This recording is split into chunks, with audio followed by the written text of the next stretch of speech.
Welcome to the Strategic Veteran, where we chart the course from service to civilian triumph. I'm Adam Peters, a veteran, entrepreneur, and your fellow navigator in the quest for a life of impact and fulfillment. My mission is simple: to empower you with the tools and stories that turn challenge into opportunity. Having walked the path from active duty to where I stand now, I understand the search for purpose that comes with hanging up the uniform. It's a path I've walked, with its trials, its tribulations, and its victories, and it's a journey we're on together. This podcast is more than just conversation. It's a beacon for those seeking to redefine our missions through entrepreneurship. It's about igniting the entrepreneurial spirit that lives within us, the spirit that compels us to create, lead, and make our mark on the world. Here we connect with veterans who have built businesses, sparked change, and found their purpose in the marketplace of ideas. They're not just surviving, they're thriving. They've transformed their service into startups, their experiences into enterprises, and they're proof that you can too. So whether you're scribbling business plans on napkins or stepping into the arena of innovation, remember, you're not alone. You're in good company. So let's explore these stories of transformation and take the first steps together on our path to purpose. Let's begin.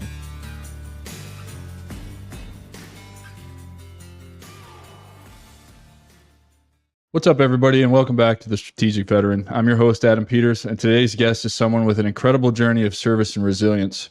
Joining us is Jack Daly, a retired U.S. Navy officer who served for over 20 years in various assignments, including aviation, surface and amphibious warfare, communications, and intelligence. Jack's journey began as a young man representing the United States in the Junior World Rowing Championships, and it led him to a distinguished military career where he rose from the ranks of E3 to 04. But Jack's service didn't come without challenges. One of the most pivotal moments in his military career was in 1997 when he was targeted by a Russian laser attack off the coast of Seattle. This traumatic experience was compounded by the Navy's initial denial of the incident, making his journey even more remarkable. Yet Jack has continually transformed adversity into purpose. After retiring, he became an emergency management specialist within the Department of Defense and authored the best-selling book, Laugh Out Loud, a guide grounded in the therapeutic power of laughter, inspired by his personal experiences and the ongoing crisis of veteran suicides. Today, Jack is here to share his journey from military service to becoming a beacon of hope for others through his advocacy and writing. So let's dive in and warmly welcome his story and explore how laughter and resilience have shaped his life. Welcome, Jack Daly, a true embodiment of what it means to be a strategic veteran. Well, thank you, Adam. I'm happy to be here. Yeah, man. It's great to have such a pardon the pun, but a jack of all trades here. Yeah, I guess that best describes it, that's for sure. It was coming, man. Let's just jump right in, man, and let's talk about where you grew up and what inspired you to join the Navy. Well, I grew up in Philadelphia, Pennsylvania, not far from the University of Pennsylvania itself. And my inspiration, believe it or not, I went to a Catholic elementary school right across the street from my home. So I could literally get up 5 minutes before the bell and still make it to class on time, just dash across the street. When I was in third grade, that was when the students were allowed to go to the school library. It was a one-room library, not very big, not thousands of books. Probably if it had 500 books, that was a lot. And there was a pictorial book about the United States Naval Academy.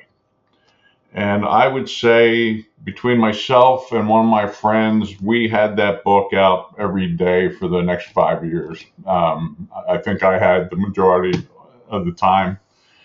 And it was that book that intrigued me.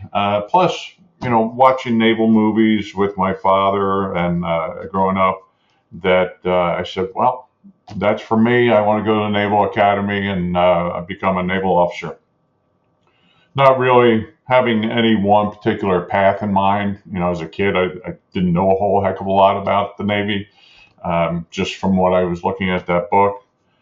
And then in my senior year in high school, I was on the high school rowing team or crew team. And every year, the seniors on the team went down to the Naval Academy to race against the plebes or freshmen at the Naval Academy. So I hit senior year. We headed down to Annapolis. We raced against the plebes, beat the pants off of them. I'm pretty proud of that fact. And then they took us into the dining hall and fed us breakfast. Well, man, I'll tell you what, I've never seen so much food come so fast. The every time you emptied something on your plate, let's say it was scrambled eggs, there was some little Filipino, waitress or whatever slapping more eggs on your plate, or bacon or whatever it was. I mean, it was nonstop. It was really pretty comical, and you had to literally either turn your plate over or put your hands over your plate so you didn't get any more scrambled eggs. After they fed us and we were fat, dumb, and happy, they took us into what mimicked a ready room for an air squadron on a carrier, and there were these big, luxurious leather chairs, and you just kind of melted into them, and with all that food in your belly, you can barely keep your eyes open. And they showed us a movie, and it was a day in the life of a midshipman, and I saw a dinner scene where this plebe was sitting at the end of the table and he was trying to eat his dinner, and you had to eat a square meal. You literally had to make a square with your fork. And he was just getting peppered with questions. They were just drilling him like crazy. And I said, "Oh, no, I don't want that BS in my life. I deal with that with my old man every night at the dinner table. I don't need some schmuck from Podunk uh, drilling me while I'm trying to eat my dinner." So I said, that's it. Forget the Naval Academy. Uh, so, long story short, went to college for several years on a rowing scholarship. Wasn't a student by any means. I had my eyes set on making the Pan Am team and making the 80 Olympic team. So my mindset was not on school. My mindset was on rowing. Big mistake, as it turned out in later years, but well worth the effort. And one day I found myself married with a child, newly born, out of a job, my wife out of work. The economy stunk back in the early 80s, just like it does today, if not more so back then.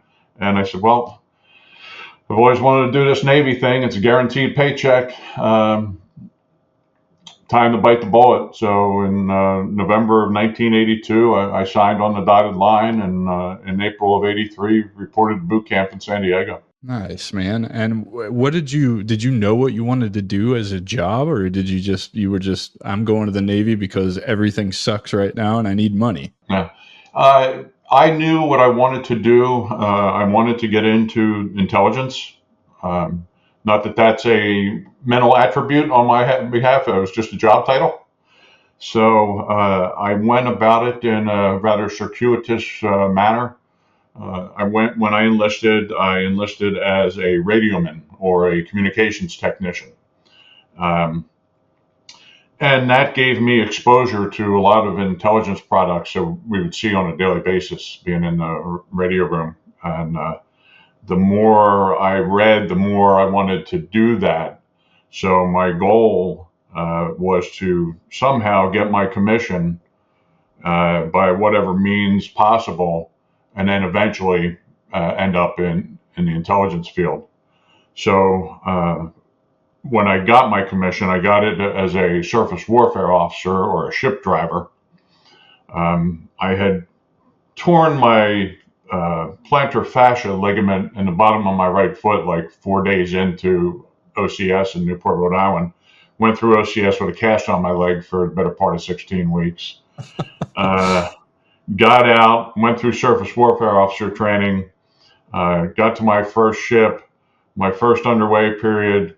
I was standing on the bridge of the ship at night. It was a 5-hour watch, and about 2 hours into it, I'm hating life because my foot is just screaming. So, fortunately for me, we pulled into Rosie Roads, Puerto Rico the next morning. They booted me off. They sent me to see an orthopod. He said, "You know what? Your career as a surface warfare officer is over. You need to find a different career," because he went through the same exact thing that I had gone through, with the exception of the tearing the ligament during OCS. And he said, "I was a surface warfare officer. I damaged mine. This is not a career path that you're going to be, successful in." So I got stashed at Commander Naval Base Norfolk largest U.S. Navy base in the world, as an assistant communications officer. I couldn't break out of that communications realm. Yes. And while I was there, the Iraqis invaded Kuwait. So I was chomping at the bit because I wanted to get into the action. I wanted to be deployed. I wanted to be involved. But I kept going to see podiatrists at the Naval Hospital in Portsmouth, Virginia. And I'd go back. I'd go one week. I'd go back the next week, and the guy's gone because they shipped him over to Saudi Arabia. I think I went through 6 doctors. I'm like, you got to be kidding me, man. So finally, the gentleman that I worked for, he was a civilian. He was a retired naval officer himself. He said, Jack, why don't you look into intelligence? And he says, I've got some connections within Navy Intel. Give this guy a call. He's expecting your call, and go pay him a visit. So I did. I drove down or up to DC from Norfolk. Spent the better part of the day with this particular naval officer who was also the detailer who made the assignments. And a week later, I had orders to go to Intel school. So you made it. I met down in Dam Neck, Virginia. So it worked out really well for me. I did a tour with the VF-14, the Top Hatters. It was a F-14 squadron. And this was shortly after Top Gun came out, so I was, that was pretty cool. Because I had told my neighbors, I said, one of these days I'm going to fly in an F-14, and they said, yeah. So I actually did one day. The picture's hanging behind me here. Puked my guts out, but I was in the back seat one night. Actually, it was one evening, and so I got that check in the block. Was it as cool as I imagined it was? Oh yeah. Right until the pilot started rocking the plane because our radar went out on us, and he started doing this in a search pattern because we were doing a 1v1 similar. It was another Tomcat that we were fighting against, and when he started rocking, man, that did me in. That was it. Yeah. Time to throw up. Yeah, and the worst part was it was dry heaves because it was a hot day. It was in March. And it was a really hot day, but the water temperature was below our standard operating procedures. So our SOP cutoff was 50 degrees water temperature. Anything below that, you had to wear the neoprene bag, as they called it. Right. I mean, it was a turtleneck up to my chin and a one piece all the way down to my feet. So I am dying in that thing as I'm walking to the jet. I'm just sweating like crazy. Couldn't wait till the pilot dropped the canopy. So it was interesting. I had a lot of fun. It's the best thing I've ever done with my clothes on, bar none. I can imagine. So when I landed, I was literally titled a fighter puke because I had hurled in the back seat. Luckily, I didn't get it all over the place. Thank God. It was just because then you'd have been out there cleaning it up. Well, yeah, exactly, because my predecessor had done that, and he ate the wrong thing for lunch before his flight, and he was out there with a can of Comet and a brush. Yeah. So, so I went after VF-14, I got orders to the Office of Naval Intelligence in Suitland, Maryland, just outside of D.C. And my assignment was I got assigned to the merchant shipping desk. Or commercial shipping. And I didn't know a lot about it, but I sure as heck learned a lot in a real short period of time because there was a lot of activity going on back at that time. So this was, I got up there in 91 and, I got up there in 94. So we were doing sanctions enforcement against Iraqis, making sure they weren't trying to ship oil out of their refineries in the Gulf. We had the Haitian boat lift, where they just loaded it, and the Cuban boat lift, where Fidel opened all the prisons once again and all the insane asylums, told everybody, get on whatever floats and, go to the United States. So it was a pretty hectic time. I can And imagine. because I had taken to the maritime shipping intelligence effort so good, the director of naval intelligence assigned me to what was called a foreign intelligence liaison officer position. And I was asked one day at the lunch table, well, Jack, where do you want to go? Do you want to go to a Squimalt? I had no idea where a Squimalt was, or if it was a place or a thing or a creature, or Yeah, it Halifax. sounds like a made up name. Yeah, it does. And I had been to Halifax in early February. I knew how bitter cold it got in Halifax during the winter. I didn't want to go there, so I said, okay, I'll go to this Esquimalt place. Where the heck is that? And it turned out Esquimalt is a small town right next to Victoria, British Columbia, on Vancouver Island. Uh, Best kept secret in the travel brochures. It is gorgeous up there. It really Um, is. the springtime and the summers are it's some of the finest weather I've ever experienced. The winters are a little rough because it gets pretty gray up there in that part of the world, just like Seattle. I spent 10 years in Olympia, Washington with You the did, okay. second Well, ID. then you So, know, yeah, I yeah, know. Yeah, no more beautiful place in the summertime, but in the winter, it's just gray. And I wouldn't call it rainy. I would call it misty because it's misty. not, it's like, it's enough rain that you don't have to turn on your windshield wipers because you get that nasty sound. It's just miserable the whole Yeah, for 8 months, pretty yeah, much. yeah. A lot of people suffer from seasonal affective disorder or SAD. Yeah. My wife at the time went through that. She had to sit in front of a bright sun lamp for an hour every day because it was having such an impact on her. Yeah, it was a beautiful place, but a squirrely place when it came to uh, Russian and Chinese spy vessels. Yeah. So after I got the assignment, I was walking through the watch floor at the Office of Naval Intelligence, or ONI at the time, and I heard this. There's an issue up in the Pacific Northwest. Well, that's where I was headed. So I sat down in a chair next to a friend and listened to this briefing and found out that Russian and Chinese merchant vessels were interfering with the transits of our ballistic missile submarines and our carrier battle groups coming out of ports in the Pacific Northwest. So I said, well, there seems to be a problem up there.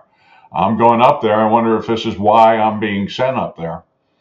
And after the briefing was over, I walked out with Dan and I said, "Hey, Dan, what's the 411 on what's going on up there?" He said, "Well, uh, people here screwed up. They haven't been paying attention to what's going on. The Coast Guard and Naval Criminal Investigative Service have been screaming about this for years, and nobody here has been paying any attention to it. They've been blowing it off. So it's a cluster gaggle." So we got a scandal going on here. Yeah, and what it boiled down to is an intelligence failure. Yeah. So we had a intelligence collection operation going on by the Chinese and the Russians against our most valuable assets in the Navy, and probably within the military as a whole, with our ballistic missile submarines as a strategic deterrent and a strategic weapons platform. And this one knucklehead at the Office of Naval Intelligence was like, nah, that's a bunch of bull. They're not doing that. Well, yeah, they were. They were. And my Canadian counterpart had been, sounding the alarm about it. The Naval Criminal Investigative Service up there out of Seattle was sounding the alarm about it. Coast Guard District 13 had been sounding the alarm. And this guy and his team back at O&I were just deaf to the cries. So I made it my mission, one of my many missions up there, to figure out what was going on. And I studied the problem for about 6 months, came back and gave a briefing and a report to the director of naval intelligence, and I got my assignment right then and there, that I needed to get it up and take pictures of one of these Russian ships, get some high resolution digital imagery. So they gave me a $30,000 digital Kodak camera to take up with me to test. I had never used one before. And on April 4th of 1997, I climbed aboard a Canadian helicopter. First time anybody had done that from the U.S. Navy intel community. And my mission was go up and take some pictures of one particular ship called the Capitan Man with a K. And it was a gorgeous day. It was April 4th, 1997. And if I'm getting ahead of myself, go ahead and stop me. No, you're good, man. This is right in line with all the questions I was going to ask you anyway. So just keep telling your story, man. Because okay.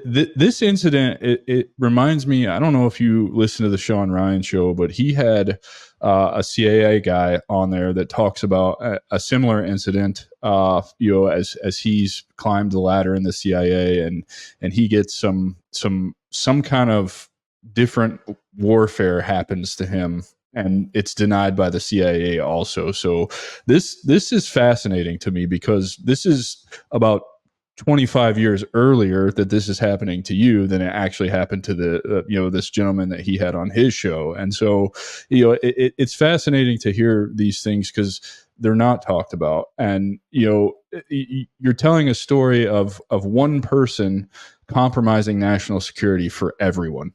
Mm-hmm. And right. I think these are the things that you kind of need to have some attention called to them, if nothing else, to be examples to those who are currently serving or will serve in the future. Don't be like this guy. Yeah. What it boiled down to, it's funny that we're having this conversation, because I just finished this chapter in my second book called Blind Treason. So hopefully I'll have that out by the beginning of next year. And when I was sitting writing this chapter, I had to think for a minute. I thought, okay, what was this guy's story? Why did he just brush off all this reporting?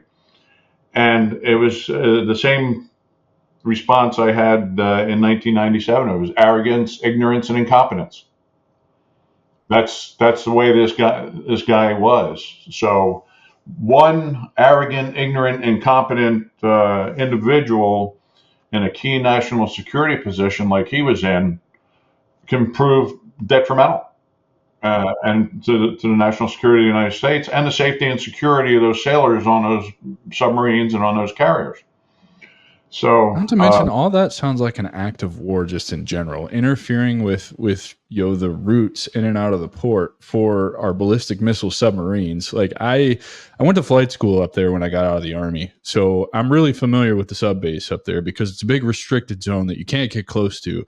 right. And if you fly over it at over the suggested altitude or whatever, you can see the guns down there that will train themselves on your little tiny airplane, as if you're a threat. But it's real. Like, Right. it's a real thing, and you can see it with your own eyes. So to me, hearing you tell stories about these ships are interfering with these routes, it's like, I, as a pilot in 2020, 2019, 2018, couldn't even get close to it. How are we allowing this, in 1997? Yeah. It was really dangerous. I don't remember the name of the vessel, but there was one Chinese merchant ship that actually was coming in through the Strait of Juan de Fuca. So it was coming in and out of the Pacific Ocean, transiting it's so the gorgeous Strait. up there too. Yeah. And going right by the naval base at Esquimalt. Actually, it was a joint command. It was a naval base. Because they had ships stationed there, but there was also a joint command. It was called Maritime Forces Pacific, or MARPAC, and they had Army, Navy, Air Force personnel assigned to the headquarters component. But this one Chinese ship got in front of one of our ballistic missile subs in the strait, went to an emergency stop, and the sub had to go to emergency back. It had to throw it into reverse on a moment's notice, or it was going to run up right through the stern of this Chinese merchant vessel. So that's how dangerous it was. That's the kind of nonsense that these ships were pulling. The Russian ships, every time there was a sub in the area, they automatically have a engineering casualty where they had to stop, and whatever they were doing about the sub or towards the sub, we never really knew. We knew for a fact that they had capabilities for measuring water temperatures, because one of the things you'll read in all the Clancy books or any submarine warfare book is submarines can hide in thermal layers where sonar propagation does not work as well as in some of the warmer water areas. So that kind of stuff was going on. We knew that. People had reported things. Coast Guard District 13 personnel had reported stuff because they ran the Vessel Traffic Management System, or VTS, up there. So they could see these ships coming in, and they could see the annex that they were pulling. Right. They literally had it on tape. So after I got my assignment on taking these pictures, went up on the Canadian helicopter. Gorgeous day. It was around noon. Unlimited visibility. And we get out over the water, and the first thing I hear is, we got a boomer on the surface, meaning a ballistic missile sub. I'm like, holy smokes, they've been told not to surface, not to transit on the surface out of the straits anymore because of this threat. What the heck is a boomer doing on the surface? So I said, well, head that direction, and told the pilot. So we made a turn, headed out toward the strait, essentially headed towards the Pacific Ocean. And there is the USS Ohio, the first boat of the Ohio class, on the surface, heading out of the Strait of Juan de Fuca. And I'm like, holy moly, what's he doing on the surface? And then as we flew past the sub, the pilot radioed, okay, contact inbound. And our contact, the Capitan Man, was inbound coming the opposite direction. So we had just missed it by a couple of minutes. I would have been able to get the sub and the Russian ship in the same frame, but the timing was just a little off. So there was a ship in front of the Capitan Man. I said, let's do a couple circles around the lead. I think it was Motor Vessel Jackson was the name. I think it was a U.S. flag merchant. So to look legit, we did a couple of circles around her, and then we did 360s around the Capitan Man. Great flight. Landed back at the base. Had a box lunch. Debriefed. I took the camera back down to headquarters. Turned it over to my U.S. Navy Chief Petty Officer. He was a imagery analyst. He was the best in the Navy at the time. I got to hand pick him, and he just an awesome guy. And he walked into my office about an hour after I handed over the camera, and he said, "Boy, you caught some great photos with this camera." I said, "Well, good. We can validate that it's worth the 30 grand, maybe." And he asked me, he said, "Are you having any problem with your eyes?" And I said, "Yeah." I said, "They're irritated. It must be from wind shear, or I got debris in my eyes," because I sat at the door opening. I sat on the deck of the helicopter, kind of cross-legged, shooting the pictures, and I couldn't hold the camera to my face with the face shield down, so I lifted my face shield up, and that was much easier to take pictures with it up. And I said, I must have gotten some wind shear, sticking my face out of the door, or I got some debris or something, I don't know, but there, feels like I got stuff in them. And he said, "Do you have a headache?" And I said, "Yeah, it feels like somebody buried a pick in the back right side of my head." And he pulled a piece of paper from behind his back and he laid it on my desk in front of me. He said, "See that light right there?" He said, "You caught a laser beam in this picture." And I'm getting the same reaction now that I got then. My blood's running cold. I said, "Do you realize what you're saying?" And he says, "I know exactly what I'm saying." And I said, "Listen, Chief, I'm going to say something. You tell me if we're on the same sheet of music."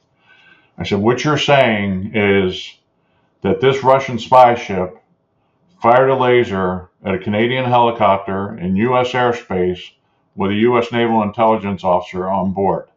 I said, "That equates to an act of war." He said, "You're darn right it does." So we were on the same sheet of music from that perspective. And I grilled him. I said, "Tell me everything you know about digital cameras. Tell me everything you know about lasers. Tell me everything you know about how a laser would affect a camera to give this kind of a signature in this photo."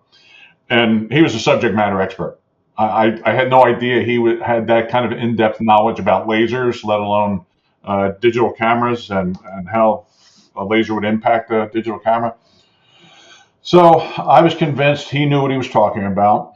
Um, our first reaction was we got to tell everybody else that was on that helicopter, because if anybody starts experiencing anything like what I'm having, we need to get them examined as quickly as possible.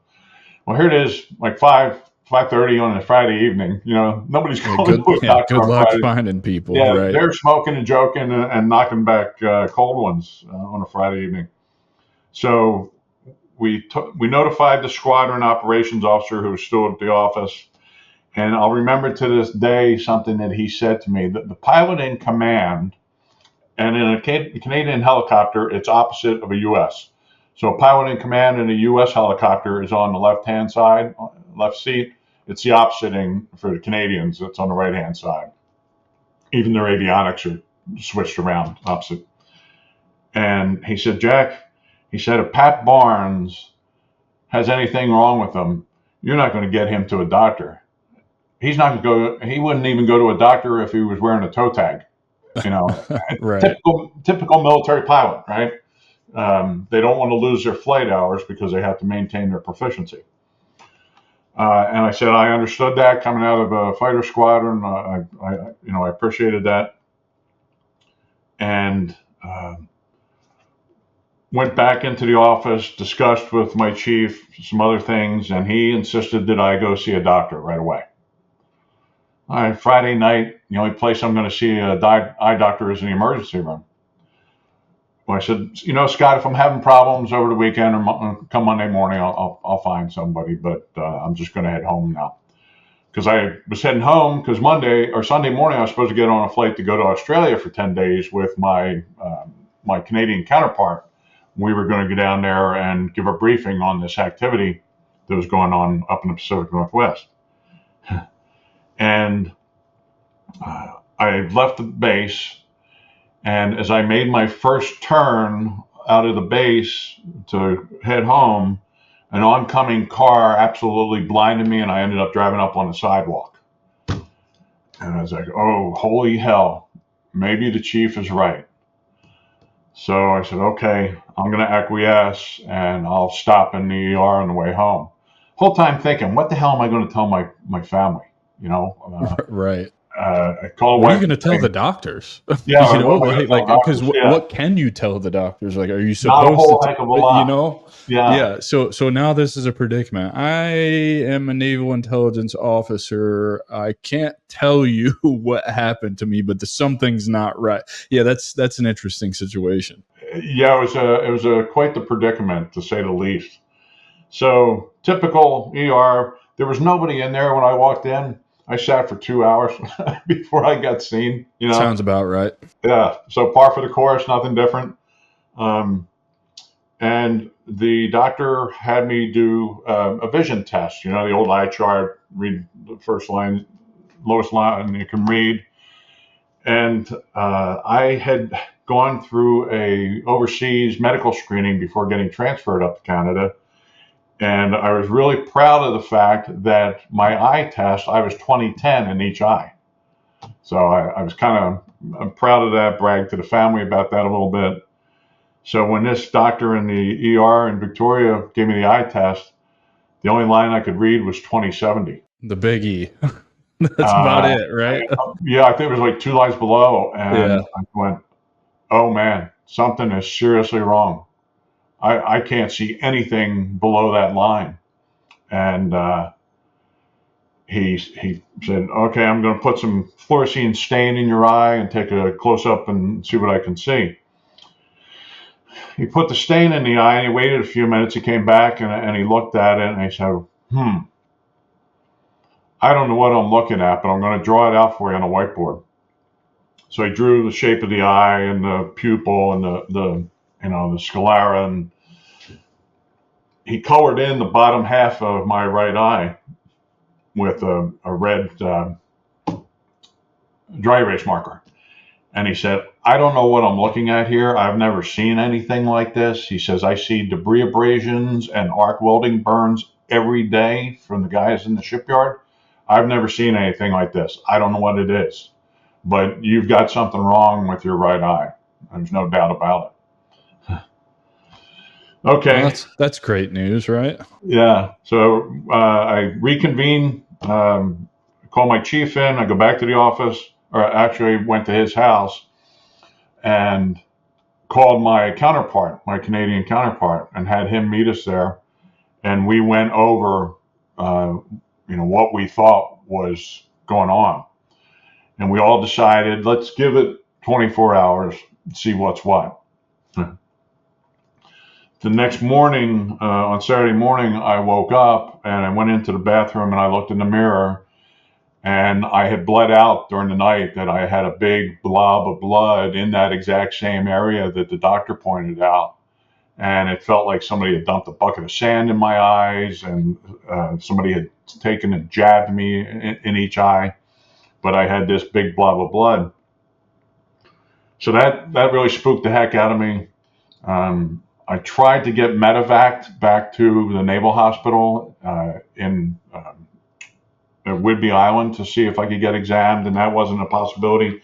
So I found a doctor outside of Victoria who examined me Saturday morning. She said, "Your right eye's swollen, and I can't tell why. I don't know why it's swollen." Okay, another checking block Yeah. for Yeah. evidence point. And then Saturday night, I got a call from the pilot, Pat Barnes. And he said, "Hey, Jack," he said, "I hear you had some difficulty with the flight." I said, "Yeah, Pat." I said, I'm not sure what it is." And I didn't know Pat from Adam. Uh, Right. I'd never met the guy before. It was the first time. And I knew that he was about to retire. He had lined up a very lucrative civilian flying position in the private sector.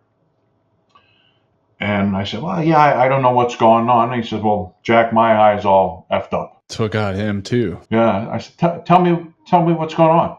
And he didn't know what symptoms I had. And he said, "I woke up this morning, went in the bathroom, looked in the mirror, and I had this big blob of blood in the corner of my right eye." And he said, "It felt like somebody dumped sand in my eyes. It felt like somebody jabbed me in the eye. Uh, I don't know what's going on." And I said, "Pat, we got lit up. We got lit up with a laser." That was the bottom line for me. That there were two of us now with the exact same symptoms, having bled out during the night. Um, no doubt what happened. My chief was spot on. So lo and behold, Sunday morning, I start filing all the required reports, the alerts, and North America, NORAD, the Canadian military, the U.S. military, the Pentagon, they just go apeshit. They stand up a crisis management team in the Pentagon. NORAD goes on alert. The Canadian military went on alert, and especially forces out in the Pacific Northwest. So tensions are high. I had briefed the admiral who was in command at the Maritime Forces Pacific, Admiral Moore, and the phone started ringing after I made my first report. I think it was around 10 a.m. West Coast time. I called the watch officer at Sink Pack Fleet in Pearl Harbor, and he said, "Well, how do you know this happened?" I said, "Because I'm the guy that caught the laser in the face." And he goes, "Oh, holy hell! Well, we're going to start filing reports." So our phone started ringing about 11 a.m. in the morning, and I was still there at midnight answering phone calls Jesus. from everybody and their brother. And went back in the next morning, got in about 5 a.m. or so, and the phone rings, and it's my boss back at the Office of Naval Intelligence. And he says, "Hey, Jack," he said, "we're trying to line up a medical exam for you. And in the meantime, we're trying to find a boarding party to go on board the ship and look for a laser." So he said, "Do you know of anybody?" And I said, "Yeah, absolutely. I have a whole team I can reach out to. There's a Naval Reserve intelligence group out of Seattle." And I said, "I can call them and they can probably pull together 20 or 30 people." And he says, "Okay, go ahead and reach out to them and tell them to stand by." Well, that was like 7 o'clock in the morning, West Coast time. By 5:30 p.m., I hadn't heard a word. All I So they knew don't. was we were being medevac to San Antonio um, to be examined down there by a group of laser experts. And on my way out, I asked the Canadian officer I worked for, I said, "I've got to go. Have you heard anything about a boarding party?" And he said, "Oh, yeah." He said, "I just got a call from your boss back in D.C. The ship was searched, nothing was found." So that was at 17:30 or 5:30 p.m. So I thought, well, something's not right here, but I got to get going. I got to make this flight. We get examined. These experts figure out that both Pat and I got lit up, that I had evidence in at least my right eye and probably both eyes of laser burns to my retinas. That Pat had evidence of probable laser burn to his right eye. And uh, I stayed in San Antonio for about 2 weeks undergoing all kinds of testing, some of the worst stuff I've ever experienced. From a pain standpoint, taking flash pictures with a Polaroid camera was not something I was enjoying at the time of my eye. Getting shot up with dye and having multiple pictures, again, bright flashes in the eye were driving me nuts. At one point, it got so bad, a nurse had to pry my eye open Yikes. to be able to take the pictures. But the real adding insult to injury moment was when I returned, and there was a report sitting on my desk of from the boarding party that went on the Capitan Man to look for the laser. They didn't even get on the ship until after 17:30. So how could the ship been boarded, searched, nothing found when I asked the question prior to 17:30, when the boarding team didn't even get on there until after 17:30? Something smelled to high heaven. Uh-huh. And then it got worse from there. I knew that there was a cover-up underway over the incident. I Is it was just getting something phone you calls. could feel, or I mean, was it pretty obvious? I mean, obviously, with the report sitting on your desk mentioning the time of the boarding party going on, right? Like, so that's probably your first clue that something's not right. But is it just a sense? I mean, because to me, it sounds like they're already scrambling to try and cover this up. Yeah, it was a sense that I got, Adam. I guess it was probably on the way back from San Antonio. I was told I had to stop in Seattle, had a layover in Seattle for a night because the FBI field office in Seattle wanted to debrief us. So they shipped Pat over to Seattle. I landed in Seattle on my way back to Victoria, and we were sitting in the waiting room at the FBI field office, and an agent comes out and he takes me back by myself into a conference room, and he states the following. He said, Jack, he said, as far as the Bureau is concerned, this is an open and shut case, quote unquote, open and shut case, because we didn't find a laser weapon during the search. And all of a sudden, bells start going off in my head. I'm no criminal attorney or criminologist, but I knew enough about the law to know just because you don't find the weapon that was used in commission of the crime doesn't make it an open and shut case. Particularly because I'm sitting in front of you with the damage in my eye that can only be caused by a fucking laser. Right, exactly. And he walks me out and he calls Pat back separately. And Pat comes out with a shell-shocked look on his face. And he looks at me and says, I told you so, didn't I? And what he was referring to was, as we were about to land in San Antonio, he came up and sat down next to me on the airplane, and he said, Jack, you know that 10 years from now, everybody's going to deny this ever happened, and we're just going to be a couple of schmucks with sore eyes. And that's exactly the way it's played out. So we didn't talk. We waited till we got outside of the building because we didn't know who the hell was, standing next to us. And we talked about it, and we both realized, I said, something's wrong here. Something's definitely wrong. So the very next morning, I walk into my office and I read that report. Well, there's clue number 2 confirmed. The boarding party was not even on the ship when I was told that it was over and done with. And then other things started to come to the surface. So did they ever admit any of this? No. Never. No. Which I assume is the motivation for the second book. Exactly. Yep. It was covered a lot in the press. So the incident happened on April 4th.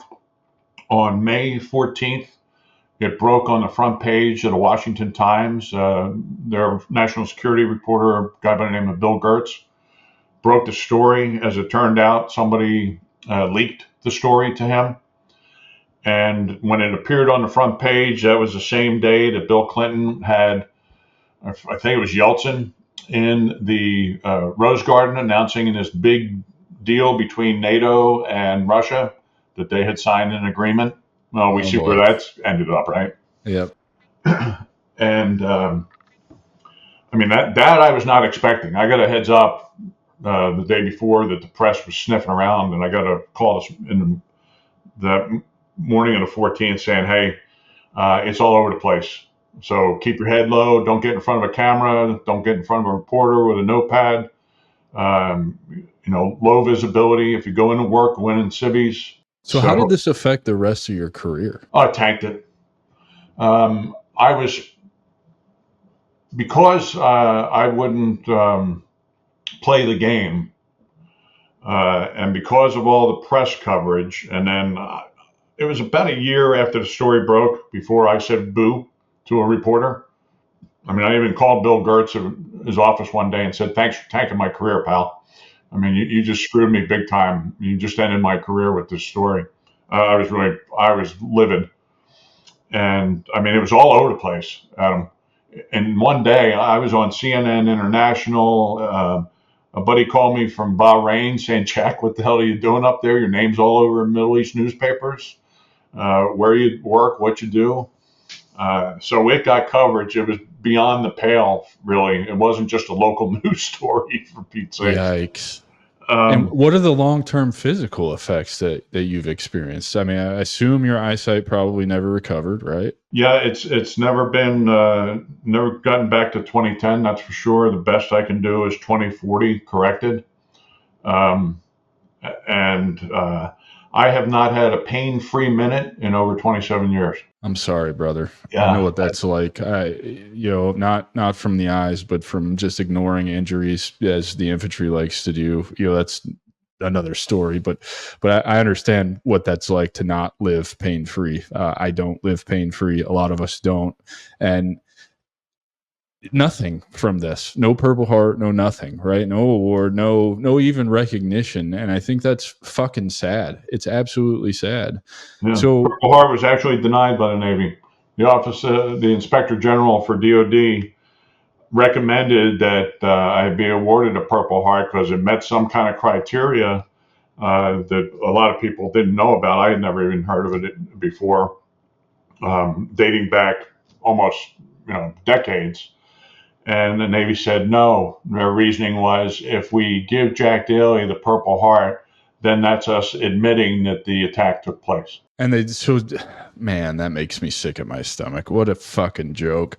That's ridiculous. So how long after this is it time to retire and get out of the Navy? Because you said your career has tanked. That reporter kind of fucked you over with all of that. Now all of your personal information is out there. They know who you are, where you work. And, oh, by the way, you're a naval intelligence officer, which means you have probably all of the clearances, which just kind of ruined everything for you. Yeah. Yeah. Long story short, though, Bill Gertz actually saved my career. Thank God. And a couple other people, a guy by the name of Jesse Helms and a guy by the name of Ross Perot, got involved. Yeah.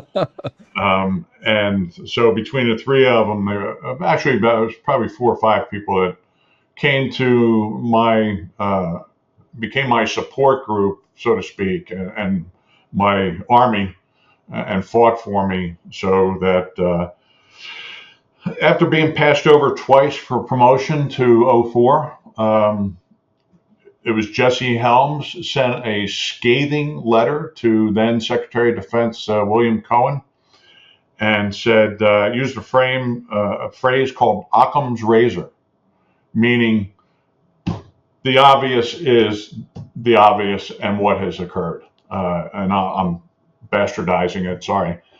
But that letter from Jesse Helms, which Bill Gertz put on the front page of the paper that morning, turned out to be part of the catalyst, I should say, that got me a special look by a special promotion board was convened. And word got back to me through my command that you were head and shoulders above everybody that was already chosen for promotion. Because I had a stellar career going.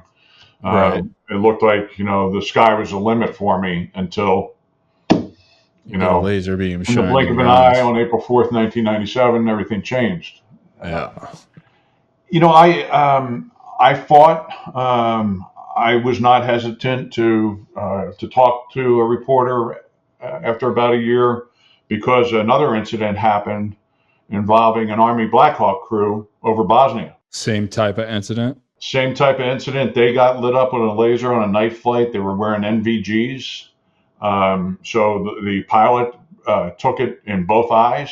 And actually, the co-pilot said that his eye, the pilot's eye, looked like a baked apple, because the NVGs intensified the laser. And he got the same BS from the Army that I had gotten from the Navy. I mean, Adam, it got so bad, they sent me down to San Antonio to be examined by a doctor. And the guy actually he did an ultrasound of my eyes. But I had seen him in his office put a little floppy disk, a 3.5-inch floppy disk, in his jacket pocket.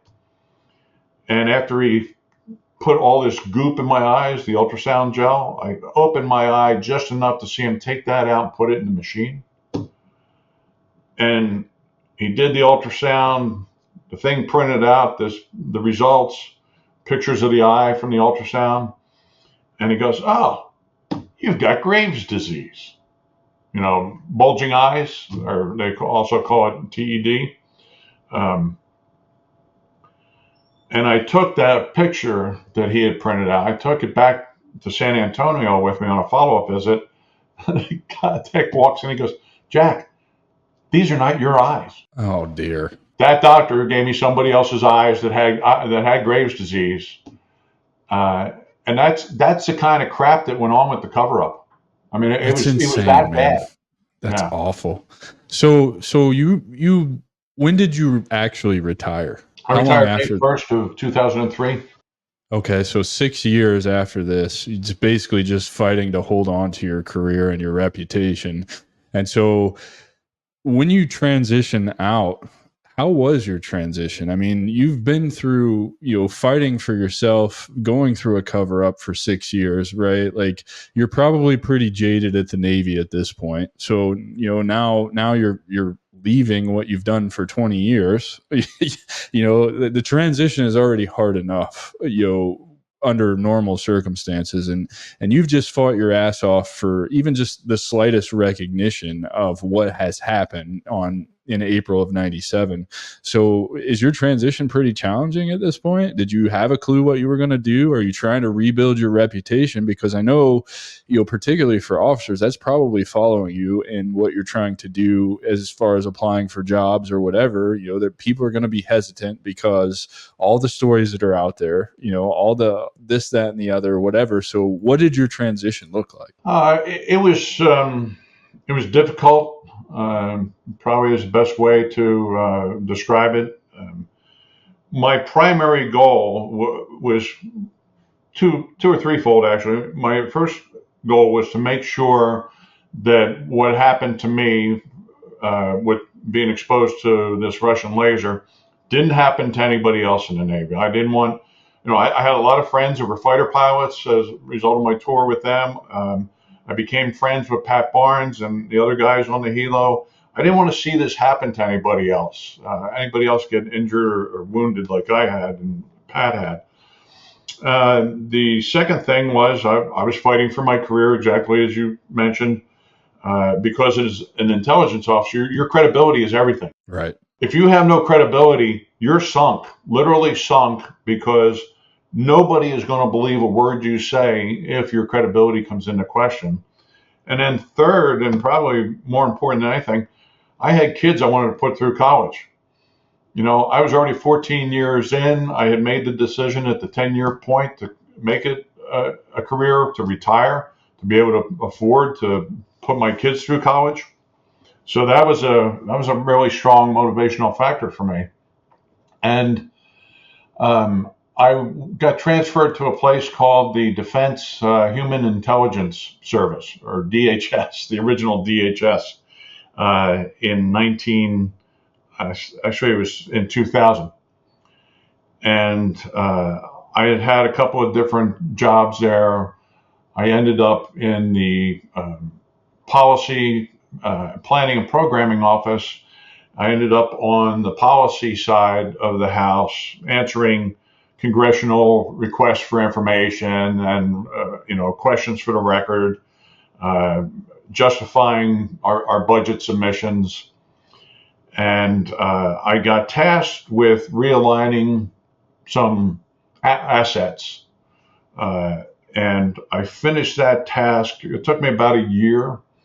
I finished it on September 10th of 2001. Oh, no. I turned in my last signature to my boss on the last document the afternoon of September 10th. And I went downstairs to talk to a guy. I said, "Hey, what's this? I hear about this new capability. Are there any openings for O4s in here?" And he said, "Jack, we don't know what our manning's going to be just yet, but we'll definitely keep you in mind." Went back upstairs, and we all know what happened the next morning on September 11th.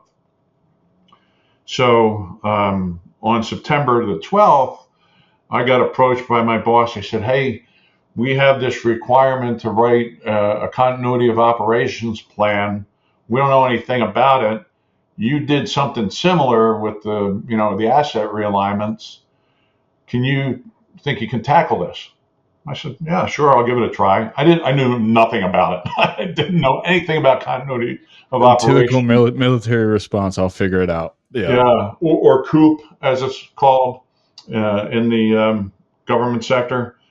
And I figured, okay, I think I can do this. And it took me about 6 months after 9/11, and I had the first draft completed. And it turned out it was the most executable plan in the entire agency, because we were under Defense Intelligence Agency. We were one of a subcomponent. And a guy I worked with, an Army captain, he goes, "Man, you can make a career out of this." And then I started getting phone calls and getting So the light recruited. bulb's kind of going off. This is what I'm going to do when I retire. I like that. Yeah, That's pretty cool. So that's how you ended up as an emergency management specialist. exactly, exactly. So It's funny how those things work out, huh? it is, isn't it? So in 2004, I got a phone call, and I had been out. I bounced around a little bit. I gotten really sick shortly after I got out. I had some blood clots in my lungs, knocked me down for a while. I got a call to join this group called the Defense Continuity and Crisis Management um, Office within the Pentagon, and I was hired to rewrite how the Department of Defense would do crisis management post 9/11. I took the job. I wrote the concept of operations. We were forced to test it in 2005 with the London bombings, and Okay. then with hurricanes The Katrina thing. Katrina and Rita. Yeah. So we did the proof of concept essentially by force, and then it was adopted. And I left in October of '07 because I had volunteered to go to Iraq as part of the Iraqi Joint Intelligence Task Force as a contractor. Never got there. Really? Yeah, about 6 weeks before I was going to deploy, I got escorted out of the Pentagon because my security clearance had been suspended. For Some what? some BS company that was the service company for my mortgage holder said that they had foreclosed on my farm in West Virginia, and they were pulling my clearance as a result. And I said, no, they didn't foreclose. Here's my HUD-1 statement. I sold it 2 weeks ago. So I had to prove that this company lied, and I sat essentially in an office in McLean, Virginia, for 9 months waiting to get my clearance back. And yeah, so It's ridiculous how long that takes. Like, there's no reason it should take that long. no, and it was one guy. He was, he had sour grapes over something that happened in his life, so he just put everybody on hold. It's always one guy, man. Yeah, It's it's always one always guy. one guy. Yeah. It's always one guy. So what inspired you to get into writing and writing laugh out loud? Oh boy. It was I knew I wanted to write the story about what happened with the laser attack and Coverup. I came up with the concept for blind treason. Geez, I guess before I even retired, I was writing notes down on index cards while I was on the subway back and forth to work while I was still in uniform. Um, but what prompted me to write Laugh Out Loud was I heard a news report listening to Fox News on the radio one morning, driving into work back in 2020, early 2020, before the pandemic hit, that really shocked me. And it was the fact that they reported statistics that in the year 2019, 498 service members, 198 family members, spouses, and dependents had committed suicide. But even more shocking was the number of veterans who had committed suicide. It was almost 6,500 in that previous year. That still blows my mind to this day to recall that number. What's even more mind blowing is if you look at those numbers today, more veterans have killed themselves than were killed in the entire GWAT. Yeah, exactly. It's a sad, 30,000 sad plus story. active duty and veterans committed suicide in that 20-year period compared to the 7,000 that died in combat. That's insane. It's shocking. So, long story short, I talked to my wife about it because she heard the report that evening after dinner, and I thought, what could I do? And I thought, well, I was kind of stumped, and she looked at me and said, well, what did you do to get through all the BS when it came, hit you in the face? And I said, I had to laugh. I had to find something to laugh about. Um, And I told her the story. A guy from the Defense Security Service called me one day while I was still on active duty, right before I retired. And he said, "Hey, Jack, I need to come and interview you." And I said, "Well, that's cool. As long as you coordinate it with my commanding officer and you give me time so I can have my lawyer present." And he wasn't too happy with that response. And the next morning, he showed up at my desk unannounced. And I escorted him out. I said, "I'm not talking to you. I told you what the deal was. I am not talking to you."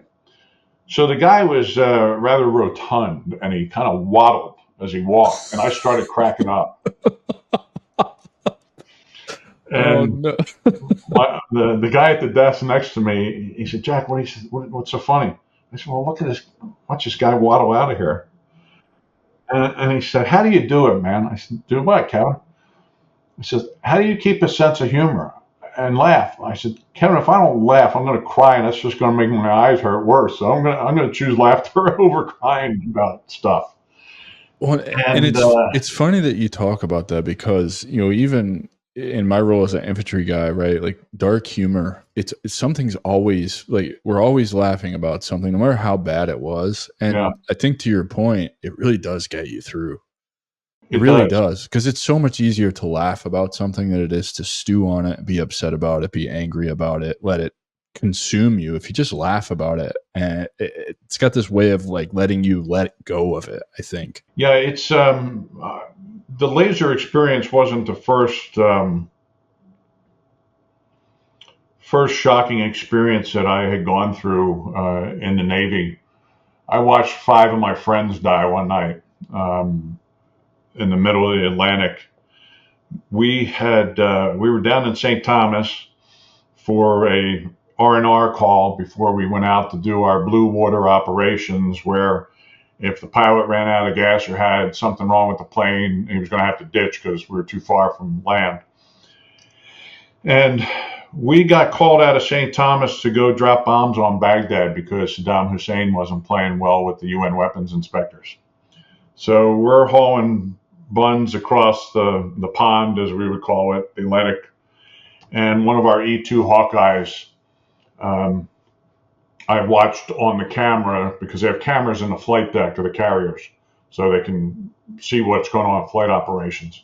And they broadcast it all over the ship. So I walked into the Intel Center after dinner, looked up at the monitor, and I watch one of our E2s fly into the ocean. That was a shock. I knew those guys. I worked with them every day. I had gone to school with them. Uh, that was a real shock. So that, coupled with the laser incident and all the BS following it, brought out this attitude in me that I have to maintain a sense of humor. And I thought, okay, well, what can I do with that? I'm not going to be a stand-up comic. I'm not that funny. I'm at the point in my life where I tell granddad jokes now. It's worse than dad jokes. Everybody likes a good dad joke. Yeah, granddad jokes are worse. Just ask my grandkids. They'll tell you. Yeah. So I thought, okay, laugh. What can I do with laughter or laughing? And I thought about a practice that I was following called the Miracle Morning Savers by a guy by the name of Hal Elrod. Terrific book. Highly recommend it. It was something that got me through some dark days in a job. I was working for a guy with a gun and a badge, and he was a gaslighting SOB. And that helped me keep my head above water in that job. So I thought, okay, what if I take the word laugh and I turn it into a mnemonic similar to the savers that I was doing? So I came up with Laugh Out Loud, your personal prescription for the best medicine on earth. And I took each letter of the word laugh and turned it into a step or a practice. For instance, step 1 is laugh. Find something to laugh about. Find something humorous, no matter what it is. It can be something from your past, a picture, a movie. Watch a rerun of Abbott and Costello do, Who's on First. And then step 2, act. So the letter A, get up off the sofa, out of the bucket lounger, go do something, walk, run, exercise, get your blood flowing. And then step 3 is unplug, the letter U. Put the devices down. Put the Androids down, the Apples, the iWatches, the iPhones. Put all that down. Go out and look at the sky. Get your head out of this position, put it in that position for a change, and then grow. Find something you've always wanted to learn about or do, whether it's Rubik's Cube, whether it's crochet, whether it's woodworking. Do something to train your brain on something you know nothing about, maybe. And then finally, the letter H, humor, me or us. Make somebody else laugh, because that's the highest form of laughter, is when you can make someone else laugh and you bring some sunshine into their life and a smile on their face. Dude, that's so awesome that you turned the word laugh into this 5-step kind of healing journey. Actually, I think that's really awesome. And how has it helped you heal? Like, how did you arrive at all of this? Did you just notice that these were the things that you were doing? I noticed that they were the things that I was doing. Yes. Sometimes I don't get to carry out all 5 steps in the time period that I want. So I try to spread it out throughout the day, most days, especially making somebody else laugh. I always try to make my coworkers laugh about something, whether it's at my expense or not. It doesn't really matter. I didn't, this isn't a cure or the final answer for somebody that's contemplating taking their life, but it might be a coping mechanism. It's a tool. It's a tool. Yeah, it's a tool. And it's a good tool to have access to, because there's something about laughing, smiling, being, something, and it doesn't even have to be that deep belly laugh. Just a chuckle is enough for it to become infectious and just immediately change the way you're feeling about yourself. Yeah, and that's very true. And you used the perfect word, infectious. You can start laughing, and it can have an effect on people around you where they're hearing you laugh. They don't even know why, but they start cracking up, uncontrollably. Yeah, absolutely. That's just it. Like, one of my favorite things is when my wife finds something funny. I have no idea what it is she finds funny about that thing, but just hearing her laugh will make me laugh. And yeah, what a great tool. And I'm so glad that you broke it down into these manageable steps, because then it's not so forced, right? Like, you have kind of a framework that you can then actually start putting in repetitions and practicing this, which is why it's such a powerful tool. It's just like mindfulness. It's just like meditation. It's just like yoga. They're all practices: grounding, abundance mindset, gratitude practices. They're called practices for a reason. And you have to do those things and use them to get good at them. And then they kind of become these, I don't know, habits, I guess, that just overall compound to make your physical and mental and emotional health better. Well, you said physical health. There's actually studies have been conducted where laughter was studied and determined that it has positive effects on your physical being in a variety of ways. It creates these neuropeptides within your system that help fight the common cold and cancer and everything A to Z. And of the, since I guess 2022 was the last report, as of 2022, there's some 85,000 self-help books out there, but only 15% of those have ever actually been tested, laughter being one of them. And it's proven to provide, as I mentioned, these neuropeptides and other chemicals in your body that help fight off illnesses and improve your demeanor. If you're suffering from depression, it helps fight that as well. So it's a proven method to be beneficial to the human body in a variety of ways. both emotionally and spiritually as well as physically. And just outwardly, it just feels better to laugh than to just be sold up and angry all the time. So, good for you. So share with us, you're currently working on your second book. And so what other kind of advocacy or projects are you working on that's near and dear to your heart that you hope to accomplish in the next couple of years? In addition to trying to help the veterans, and by no means is this book solely applicable to veterans. It's applicable to everybody. One of the other high suicide groups, which really saddens me immensely, is the high rate of teen suicides these days. What is going on? Well, Is it yeah, social media? electronic devices and constantly being on them, I think, is a big, big, big part of what's going on with that. I think you're right. Um, there's, I don't know, we could dive into that. It's not really what we're here for, but I mean, I think it's if I relate it back to the way I was bullied when I was in school, at least there was reprieve because I could go back. Even though the home life wasn't great, I had my brother and sister who weren't picking on me. I could disappear on the 3 acres that we grew up on in the woods and get away from it. Now, I think, with everyone having a computer in their pocket, you are fundamentally addicted to whatever is going on that phone, whether it's negative or positive. So you're constantly feeling like you have to check it. And then if that bullying is continuing via the phone, you can't ever get away from it because you don't have the willpower to put the phone down because you're addicted to it. So that's personally what I think, or a large part of what's going on with teen suicides, but I'm not an expert. It's just my opinion.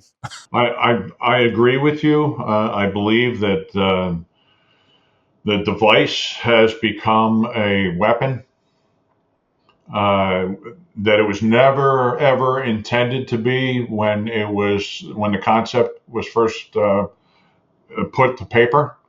But based on all the information, I watched one of my girls um, get conned by some clown through the computer, through the phones.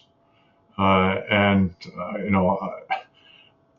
I felt powerless because she had that addiction. She had to have that thing in front of her all the time. And even though she knew and I knew and her mother knew that this was doing damage because of this one clown, uh, playing mind games with her. That's probably a whole another series of books for somebody far smarter than me that has a million PhDs under their belt. But so there's that, and I try to support local veterans groups as best as I can. There are several organizations here in Pennsylvania. I live in just outside of Gettysburg, PA. There are several groups that exist to help support veterans in a variety of ways. And, the typical donations to the combined federal campaign to, a veterans group or whatever. One of the things that's really caught my attention lately, because the ads are really, really sad, is, the SPCA. I cannot believe how people can treat, a helpless animal. The mistreatment, it's ridiculous. It's pretty ridiculous. I agree. Yeah. It's very disheartening. Jack, tell everybody where they can find you, connect with you, get your book, all that good stuff, share your socials. Sure. Probably the easiest site to connect with me is www.jackdalyauthor. That's all one word. So it's JackDalyauthor.com. The book can be found on Amazon. You have to do a full search on Laugh Out Loud Jack Daly, because what I didn't realize until I actually published was there are probably 1,000 Laugh Out Loud titled books. They're all joke books. This book is not full of jokes. It does have some humorous anecdotes in it that from my personal experiences. But laugh out loud, if you do a search just on those 3 words, you're going to get a bunch of joke books pop up. Well, I think we can find somebody from the network to help you fix that problem so that yours will come up, Yeah. first. That would be extremely helpful. I would appreciate that. I'm not an SEO guru by any means. Yeah, we'll get you some help in that department, my friend. No problem. Appreciate that. Yeah. And go ahead. Yeah, go ahead. No, go ahead. I guess you may have other questions, but the last thing I would like to convey to folks, do not suffer in silence. You Please. Just read my mind. This was my last question. It was what is your message about the importance of self-care and mental health, and what would you like to say to those veterans who are struggling in that transition or have been transitioning? My case was 8 years it took me to figure it out. It's different for everybody. And what I realized and why I have this show and why I started the Stronghold, which thank you for being a part of that, means the world to me. You see the value in it, and it really does. But why I started all of this is because it doesn't have to be that way. We don't have to suffer. There are plenty of us who have been through it, myself, others in the Stronghold community that are currently going through it. We have an active duty guy who retires early next year that's being proactive and understands that the transition doesn't have to be this dark place. So what is your message about that? As I said, don't suffer in silence. There are people like Adam, myself, others. There are organizations that are here to help vets who are struggling. There are Facebook groups. One that pops in my mind is Veterans for Veterans. There are people out there that are more than willing to help you if you are struggling. They may not have the answers. Just as I say, laugh out loud is not the answer, but it may be a coping mechanism. Just don't be alone. Don't suffer in silence. We're here to help. I love that, brother. Ladies and gentlemen, I give you Mr. Jack Daly. Jack, thank you so much for being here. Everybody, please like, rate, review, subscribe to this podcast. Help me get this in front of 1 million veterans before I turn 40 on May 9th, 2025. Lofty goal. There's 19 million veterans in the United States. So if any community can help me accomplish this goal, it is the veteran community. And I think it's important to showcase all of these wonderful stories and give hope to those that are struggling. We'll see you next week, everybody. Again, Mr. Jack Daly. Thank you, Adam. Yeah, thank you, brother. That's our show, and I'm truly thankful you've joined us at the Strategic Veteran. If our conversation today sparked curiosity or if you're ready to elevate your game, I'm here to help. Visit thestrategicveteran.com for exclusive show notes and resources or to book a coaching session directly with me. Take a moment to subscribe to our podcast and share your review. Your support makes all the difference. For more insights and daily strategies, let's connect on LinkedIn and keep the conversation going. Remember, this isn't just a podcast, it's your strategic advantage in action. Until our next rendezvous, stay bold and continue the mission.